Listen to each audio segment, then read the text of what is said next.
Welcome sa partner natin guys. Kung makikita nyo, medyo malinis na ang makina natin.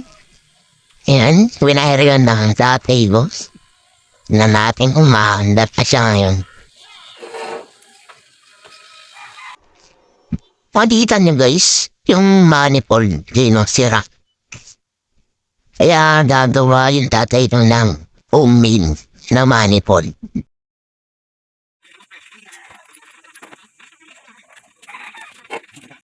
So dito guys, nilagyan lang ng konting gasolina sa piston.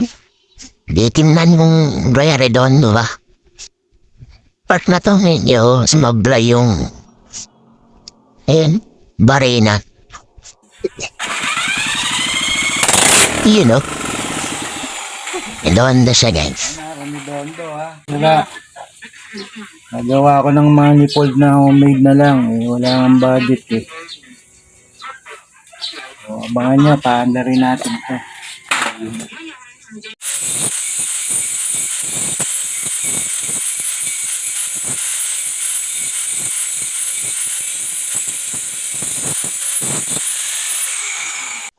So ito mga guys, naihulman na yung mga gagamitin sa manifold.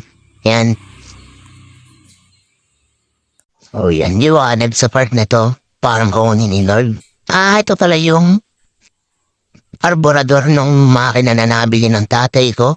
Tetestingin natin siya kung gagana pa ba or hindi na. Medyo natagalan po kami sa butas ng gagamitin sa manifold kasi sinauna na ho yung barena. 2,000, mas matanda pa ho sa akin yan.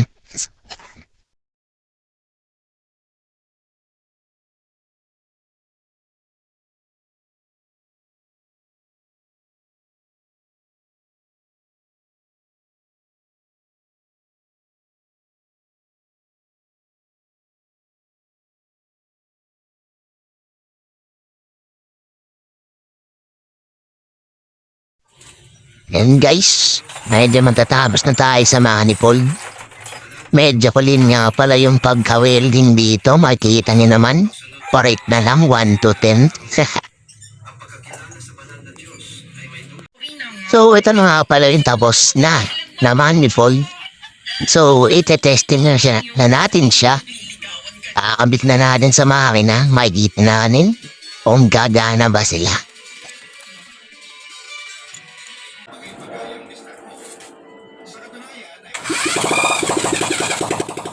So ito na nga yung makina guys, napaandar na namin. Nakakatuwa kasi. Parang one flip yung makina, maganda po yung takbo. Yan. Ganda ba guys? Maraming salamat sa panonood guys. Sana suportahan niyo ang aming mini YouTube channel. And hindi lang po yan ang mga contents natin.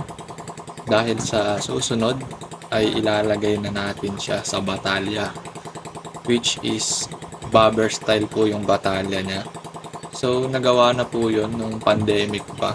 Hindi na po siya natuloy dahil ayun nga nagkaroon ng pandemic. So sana abangan niyo siya guys.